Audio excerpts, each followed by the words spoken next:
Assalamu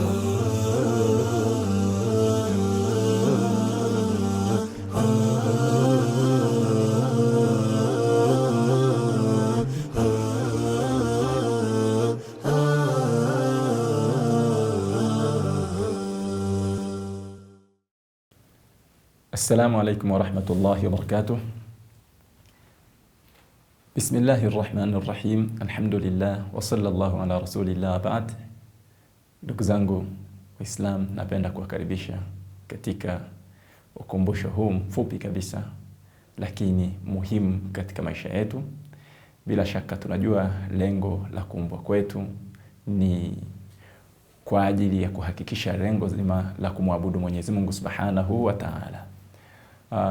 Madamu lengo letu ndo hilo, naomba nitumie fursa hii ya dakika chache kabisa kuweza kuzungumzia masharti ya kukubaliwa lengo la sisi kuumbwa ambalo ni ibada.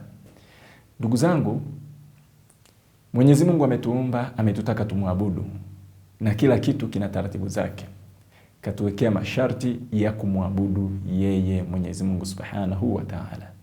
Kwa ufupi kabisa, kuna masharti makuu mawili ya kukubaliwa ibada. Moja likikosekana, hakuna ibada. Ibada yoyote, swala, hija, zaka, yoyote ile. Sharti la kwanza ni al-ikhlas. Ikhlas. Nini maana ya ikhlasi? Kufanya ibada kwa ajili ya kutaka radhi za Mwenyezi Mungu Subhanahu wa Ta'ala. Kufanya ibada kwa ajili ya Mwenyezi Mungu. Ukifanya ibada yoyote ili usifiwe, ili uonekane, ibada hiyo hakuna. Ukitoa sadaka ili uonekane, ibada hiyo hakuna. Lakini ukifanya ili kutaka radhi za Mwenyezi Mungu Subhanahu wa Ta'ala, ndiyo ibada hiyo inakubaliwa. Mwenyezi Mungu anasema katika Qur'an, wama umiru illa liya'budu Allaha mukhlisina lahuddin.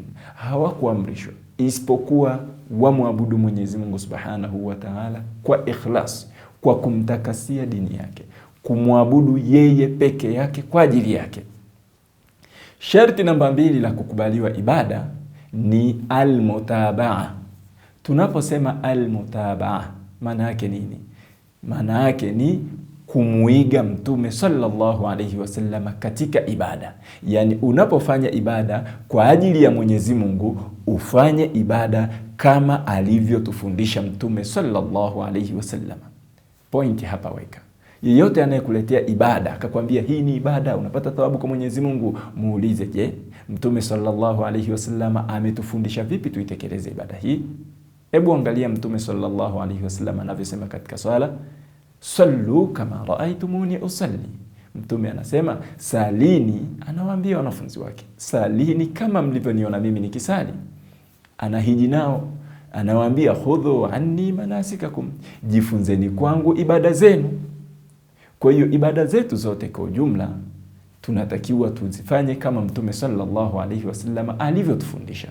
Lakini pia Mwenyezi Mungu katika Qur'an anasema, qul, anamwambia Mtume sallallahu alayhi wasallam, waambie, in kuntum tuhibbuna Allah, kama kweli mnampenda Mwenyezi Mungu Subhanahu wa Ta'ala, fattabi'uni, basi mniige mimi katika ibada zenu, mniige mimi katika maisha yenu. Na Mwenyezi Mungu Subhanahu wa Ta'ala anasema akizungumzia hilo, laqad kana lakum fi rasulillah uswatun hasana. Enyi Waislamu, mtume wenu Muhammad sallallahu alayhi wasallam, mtume wa Mwenyezi Mungu, imekuwa kwenu ni kiigizo kilicho bora kabisa, kiigizo cha hali ya juu. Lakini kwa nani? Liman kana yarju Allah wal yawmal akhir, ambaye ana imani kuwa atakutana na Mwenyezi Mungu, lakini pia anaamini kuna siku ya kiyama.